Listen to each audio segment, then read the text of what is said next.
আমি কালকে ম্যাম এসেছিলেন কালকে আমাদের আবারও বলি মডেলিং মানে ফটো সেশন ছিল।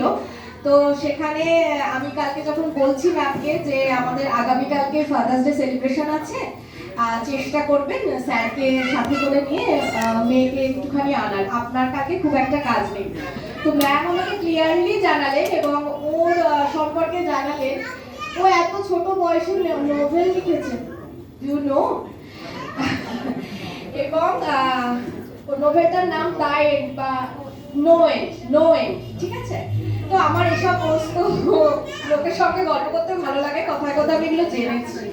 তো ওর কাছ থেকে মানে ও অনেক কিছুই ফাদার্স ডে সম্পর্কে বলবে বা ওর নিজের কিছু থিঙ্কিং আছে, কারণ যে মানুষটি ওকে আমি বেবি বলবো না বা মেয়ে বলে ছোট্ট মানে জাস্ট এ গার্ল বলে একদমই সম্বোধন করবো না, ওর মধ্যে সেই ম্যাচুরিটিটা আছে, তা না হলে এইটুকু বয়সে কেউ নোবেল লিখতে পারে না। তো সবাই তার জন্য একটা ফার্স্ট তো ক্ল্যাপিং করবে, ও অনেক বড় একটা কাজ করছে। দ্বিতীয় কথা, ওর আলাদা একটা থিঙ্কিং আছে, আমি থিঙ্কিংটাও শুনতে চাই। নমস্কার, শুভ সন্ধ্যা। এবার বাবার ব্যাপারে তো আর মানে এরকম বুঝিয়ে বলা যেতে পারে না, কারণ বাবা তো শুধু একটি মানে একটা নাম নয়, মানে বাবা তো মানে বাবার জন্যই তো আমাদের জীবনে যা হচ্ছে বা আমাদের জীবনের যত সব কিছুতেই তো আমাদের বাবা সাথ দিচ্ছে। মানে অনেক সময় এরকম হয় যে হয়তো বাবার অনুপস্থিতিটার জন্য অনেক অসুবিধাতে আমাদেরকে ফেলতে হয়। তো এবার আমি বুঝিয়ে তো বলতে পারবো না ব্যাপারটা, কারণ বাবা হচ্ছে একটা মানে আবেগ না, বাবাকে যে এবার এরকম ভাবে মানে লোককে আমি বুঝিয়ে বলবো যে বাবা কি বা একটা ডেফিনেশন দেবো, তা তো হয় না। তো এবার কথাটা এটাই বলবো যে ভালো ভালো কথা তো বলছি, এবার মানে রাত তো হয়, কারণ আজকে ঝগড়া করেছি আমার সাথে। টপিকটা জানতে পারি কি নিয়ে হঠাৎ করে এত ঝগড়া হলো? আমি জিনিস খুঁজে পাচ্ছি না, তো আমি ভেবেছিলাম বাবাটাকে হারিয়ে ফেলেছে সেই জন্য। এটা এই যে মিষ্টি শুধু মানে কোনো একটা রান্নারও একটু টক মিষ্টি না হলে আমরা টমেটো বা টক জাতীয় কোনো জিনিসপত্র রান্নায় দিতাম না। তো প্রত্যেকটা সম্পর্কে এই টক ঝাল মিষ্টি একটা রিলেশন না থাকলে সেটাও ঠিকঠাক ওয়ার্ক আউট করে না। তো এগুলো আমি বুঝি, বিশেষত আমি তো বুঝি।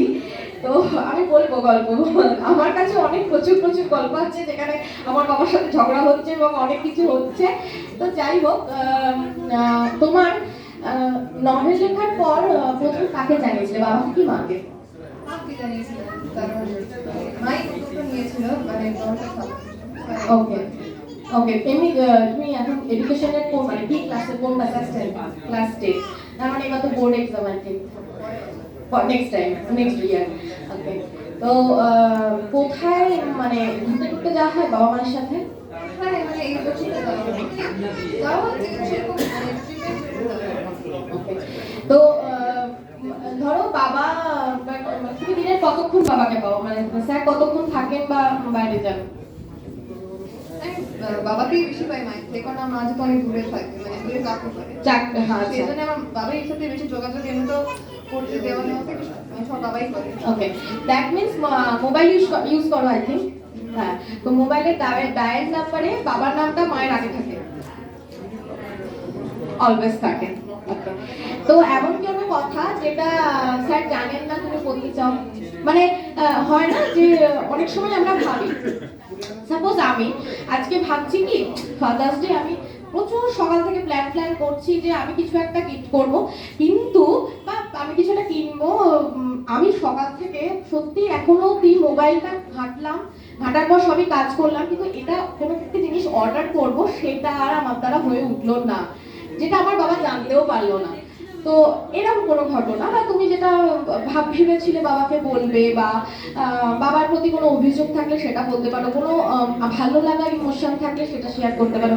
মানে আজকে আমি চাইছি যে তুমি তোমার সাথে মায়ের কাছে তোমার যেটা ইচ্ছা তুমি বাবার সাথে শেয়ার করতে পারো, জাস্ট 2-1 লাইন মানে যেটা বলতে চাও। নতুন করে সেরকম কোনো ভাবনা নেই, মানে যা অভিযোগ বা জায়গা সব মানে বাবা জানে, এবার বাবা যদি পাল্টে তাহলে ভালো, আমি জানি না। আচ্ছা, বাবার কোন অভ্যেসটা ভালো মানে ভালো নয় তোমার মনে হয় ইটস নট রাইট? ভীষণ whimsical আমার মনে হয় কিছু কিছু ক্ষেত্রে, সেটা খুব মানে মানে যেটা ইচ্ছা হচ্ছে করে ফেলছেন এরকম একটা ব্যাপার, তাই তো? ওকে, ভেরি মুডি। আচ্ছা, বেশ ঠিক আছে, থ্যাংক ইউ সো মাচ এত কিছু শেয়ার করার জন্য। আচ্ছা,